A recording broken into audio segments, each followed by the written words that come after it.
Drama serial کی آنے والی ایپیسوڈ میں آپ لوگ یہ دیکھیں گے کہ اب نہال نے زوار شاہ اور شباب کے درمیان ایک دراڑ پیدا کر دی ہے۔ زوار شاہ جو کہ اب نہال کی طرف کھینچا چلا جا رہا ہے، اب وہ شباب کو منہ تک نہیں لگاتا، نہ ہی اسے صحیح طرح بات کرتا ہے۔ شباب جس کو اپنے حسن پر اور زوار شاہ کی محبت پر بہت زیادہ غرور تھا، اس کا یہ غرور ختم ہو جائے گا۔ دوسری طرف اب فوزیہ اور جاوید وہ شباب کے پاس جاتے ہیں اور اس سے معافی مانگتے ہیں، تو شباب بہت ہی غصے میں فوزیہ سے کہتی ہے کہ تم اس گھر سے نکل جاؤ۔ وہ ان سے کہتی ہے کہ تم لوگ قاتل ہو اور میرے گھر میں قاتلوں کے لیے کوئی جگہ نہیں ہے۔ یہ سن کر فوزیہ اور جاوید بہت زیادہ پریشان ہو جاتے ہیں۔ وہ شباب سے کہتے ہیں کہ آپ یہ کیسی بات کر رہی ہیں، ہم نے کس کا قتل کیا ہے؟ تو شباب کہتی ہے کہ نہال اور نوری کہاں ہیں؟ شباب کہتی ہے کہ شاید تم لوگ نہیں جانتے، لیکن میں تم لوگوں کا یہ راز بہت دیر سے جانتی ہوں۔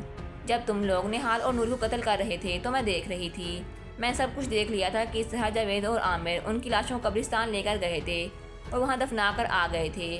تم لوگ سوچو اگر یہ بات زوار شاہ کو پتہ چل گئی تو وہ تم لوگوں کو کیا حشر کرے گا؟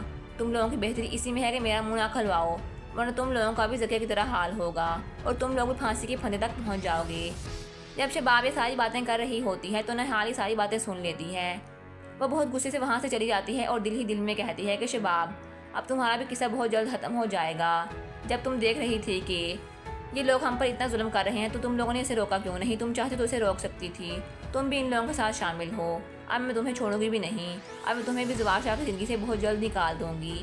یہ سب آپ آنے والی ایپیسوڈ میں دیکھنے والے ہیں۔